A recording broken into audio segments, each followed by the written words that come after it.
Hydroelectric power is all about harnessing water power. Water in rivers are flowing downwards toward the ocean.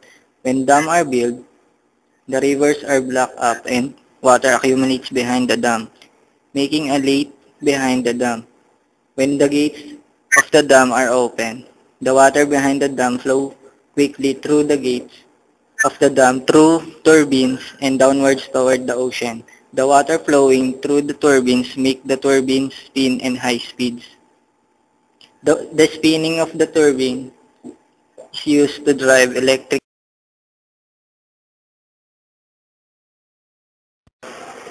Before seeing various types of hydropower in details, let us see the water cycle that occurs during the generation of hydropower.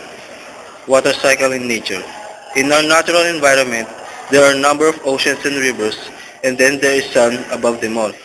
Due to solar energy, the surface of the rivers and oceans got heated, due to which the water on the surface evaporates.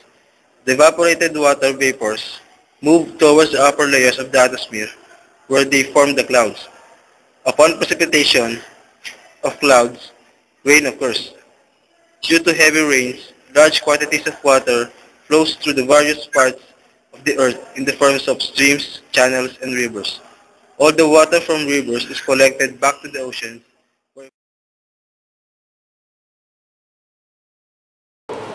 The hydroelectric power plant, also called as dam or hydropower plant, is used for generation of electricity from water on large-scale basis. The hydroelectric power plant, also called as dam or hydropower plant, is used for generation of electricity from water on large-scale basis. The dam is built across the large river that has sufficient quantity of water throughout the river. In certain cases, where the river is very large, more than one dam can be built across the river at different locations.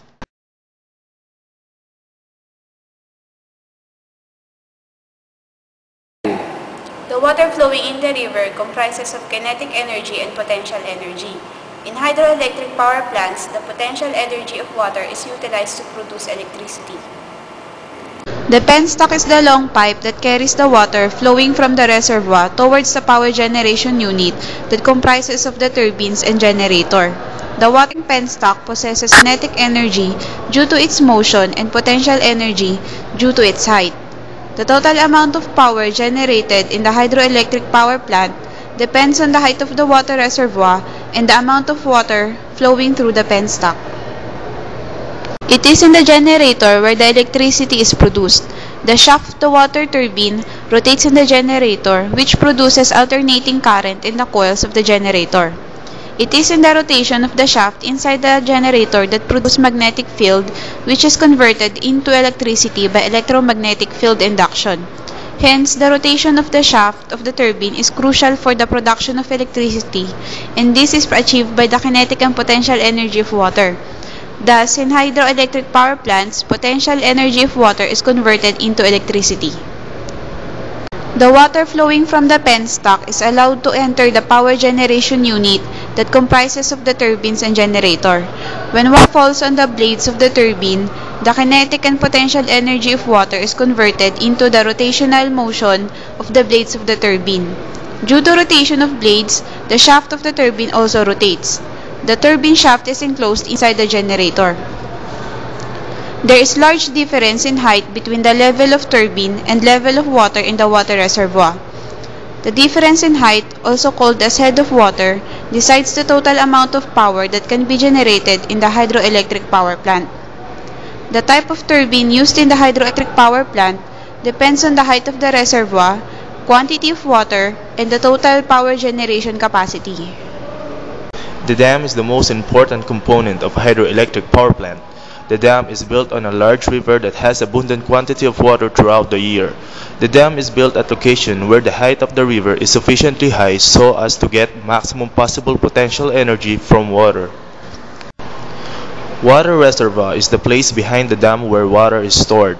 The water in the reservoir is located at the height above the rest of the dam structure.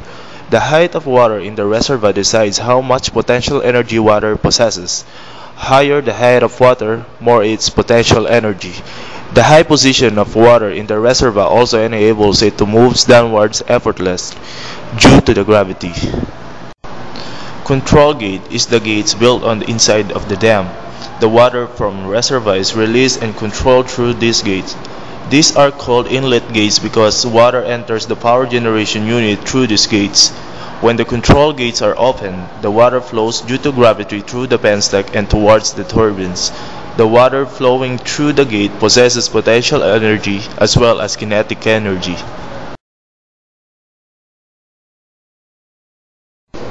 Now, let us look how water can produce electricity. Perhaps the most important element of hydroelectricity is somehow stored in this case, the water inside the reservoir. The next step, the water must travel through the penstock. The penstock is the channel which water flow from the reservoir.